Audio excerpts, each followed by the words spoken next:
The fear of racing can cause enormous amounts of stress. The anxiety of performing to your true potential can leave you feeling huge pressure. Regardless of whether you've just started running or you're a seasoned veteran with many marathons under your belt, you would no doubt experience some nerves at the start line of your race, awaiting for the starting pistol to go off. But what practice can you utilise to help you stay ice cold under pressure, get that new personal best on race day, and ultimately perform better than you ever thought imaginable next time you pin on your race bib? My first tip is visualization. This is something that can be quite woo, so let me explain a little bit more of a practical matter, things that you can actually implement yourself. Someone who loves visualizing, Wayne Rooney, probably one of the best English players that ever lived. Wayne Rooney loved visualizing, and actually when they'd play away from home, not sure whether they're going to wear the second kit, the third kit, where they're going to have to swap the shorts sometimes on occasion, he would ask the kit man exactly what kit he's going to be wearing, and he'd know himself what boots he was going to be wearing.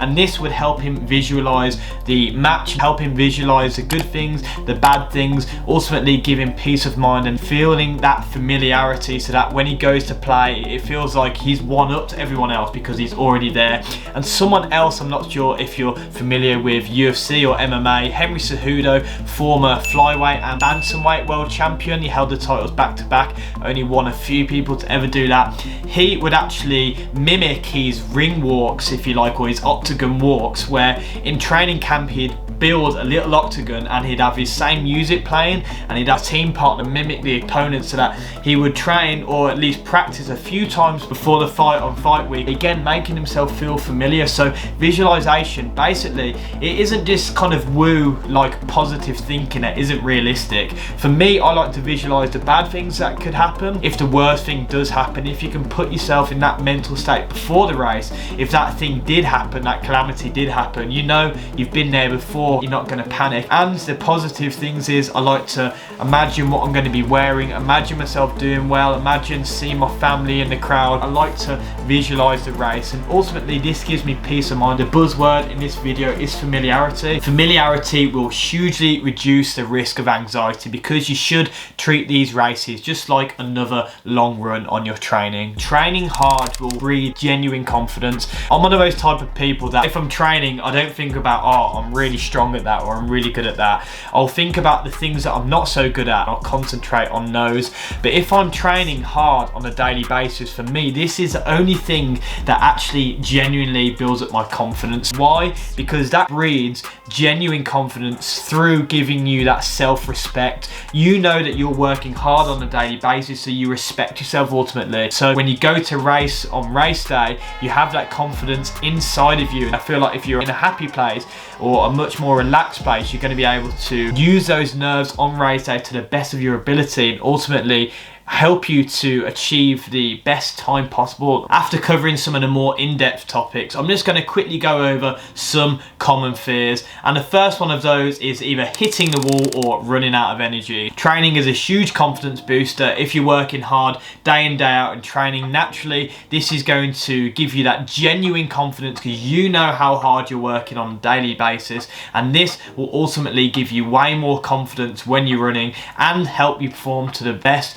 of your ability, because you're getting those reps in day out. You know what your pace feels like. Again, going back to that familiarity, you're getting used to the pace, so that on race day, when you run at that pace, you actually know how it feels like. You've got no shocks in terms of your breathing at that pace that you want to set, so you're getting used to your breath and your strides. The supplements, again, making yourself feel familiar with them. Trial these over your training course. So if you're consuming carbohydrate or energy gels over the course of the run, this will ultimately prevent you crashing, hitting the wall and making you unable to complete the race. But a little bit more of a confidence booster if you're not sure if you're going to finish the race. Running your first marathon, for example, last year over 99% of the runners completed the London Marathon. I'm sure if you've trained hard enough and you've planned, you've put that little bit of effort into what you're going to be consuming on race day in terms of your supplements, you'll be fine. You will not hit the wall. It's going to be difficult, no doubt about it, but you should be able to finish the race. The next common fear, and the one a lot of people don't speak about, but it's wanting to go for a shit, mate. Wanting to go to the toilet. Something I don't know why people don't tend to speak about, because it's completely natural and everyone has that fear when they go out on a run. Sometimes it makes you want to go to the toilet. So what do I do before going out on a race? Everyone is a little bit different. I digest food relatively quickly, so 90 minutes to sometimes 2 hours depending on where the race is. I like to eat my breakfast at least 90 minutes to 2 hours before the race. Time to allow my food to digest, and then just before I go to the toilet before the race, something I personally do is drop an Imodium. You don't have to do that, but I find only on race day I'll do this, not on my normal long runs, but it just gives me that peace of mind so I can focus on my race, help me get through the run, and ultimately not want to go to the toilet. Yes, it's diarrhea medication, but if you need to, the last call, there are portaloos that you can go to on the race. I personally have never been in one during the race, but I have seen them, so you can go in them if you need to go in them. I would recommend just dropping an Imodium though, mate. Suffering from dehydration can hugely affect performance, and it can be one of the biggest fears on race day. So again, trying out what fluids you want to have, the amount of fluid you want to have before race day. But the biggest thing that I want to say is you must consume either a little bit of electrolytes or a little bit of sodium. If you're just drinking loads of water on race day that you're not used to drinking, your belly's squelching around, so that's A, not a good thing, that feels a little bit uncomfortable, but B, and more importantly, you can actually get cramp much easier if you're just consuming water. So something I do, I have hydration tablets on race day. I'll just pop one in my drink, and I'll consume some sports type drinks that has electrolytes in it, Lucozade Sport for example. And also, as you're running, what I like to do is just have a little bit of a drink at each water station. It's just enough to help keep my hydration levels up, help my body ticking over, and it's not affecting my pace because I'm not stopping to have a drink. I'm just quickly doing it as I'm running, and then I can throw it in a bin and crack on with the rest of my race. But again, couldn't stress enough, must have either hydration tablets, some sort of sodium, because you lose sodium in your sweat when you run, and ultimately it can cause you to cramp. So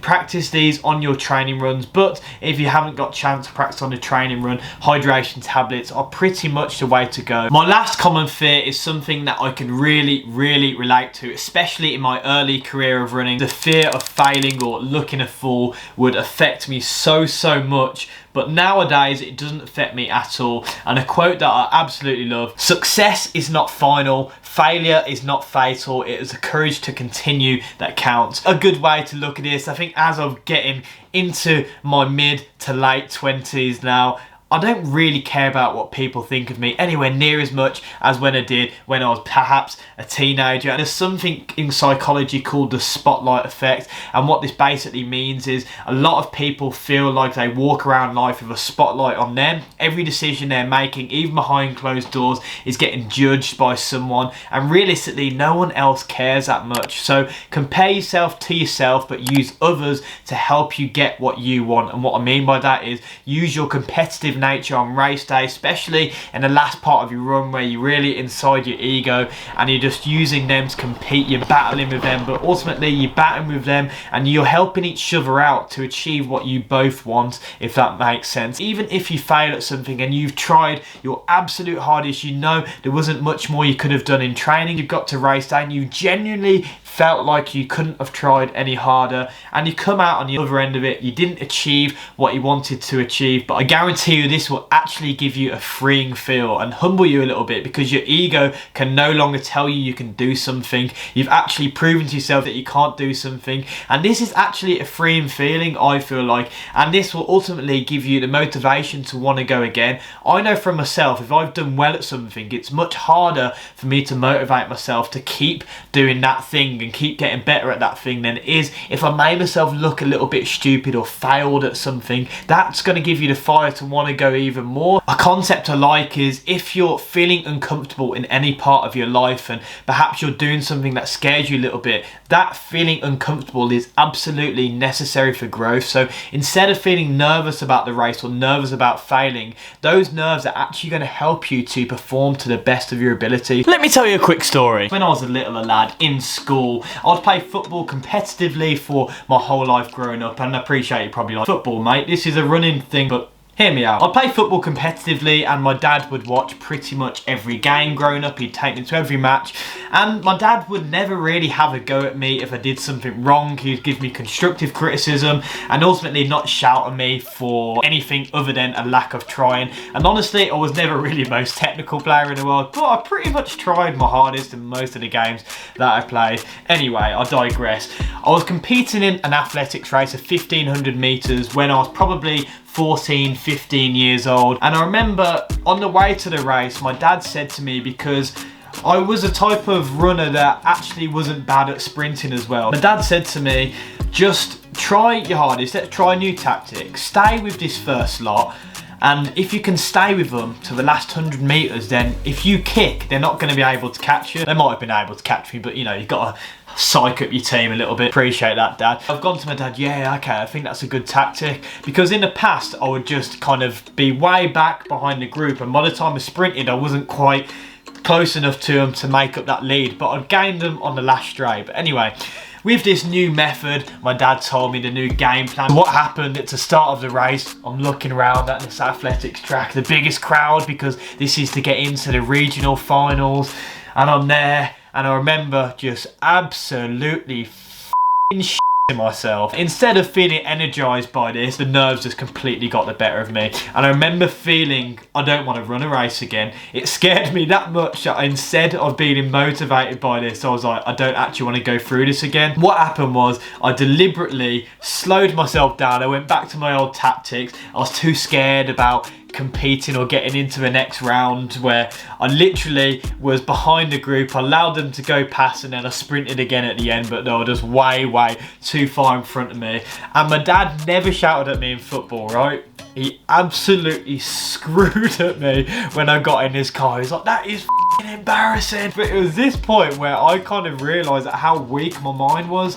And the reason why I say that is because that fear of racing, if you let it get the better of you, it can absolutely cripple you. But in my experience now, the reason why I put so much effort into holistically proving as an athlete, mind, body and spirit, is because I was so bad at it when I was younger. No one taught me how to, if you like, tackle the mental side of competing in sports. For some reason I could do it in football, but I feel like in running I didn't have a team to rely on and I was way more intimidated. When I run now, I can overperform a little bit because I feel like I've put a lot of effort into training my mind just as much as I've trained my body. And this is hugely beneficial because I know myself in my training runs, if I'm trying to run a personal best and I'm just on my own, just got my STRAVA on my watch, I'm on my own, I'll be nowhere near as good as if I have that adrenaline on race day, and then you can do things that you never even thought imaginable. So the way I want you to look at it is to not feel these nerves are a negative thing.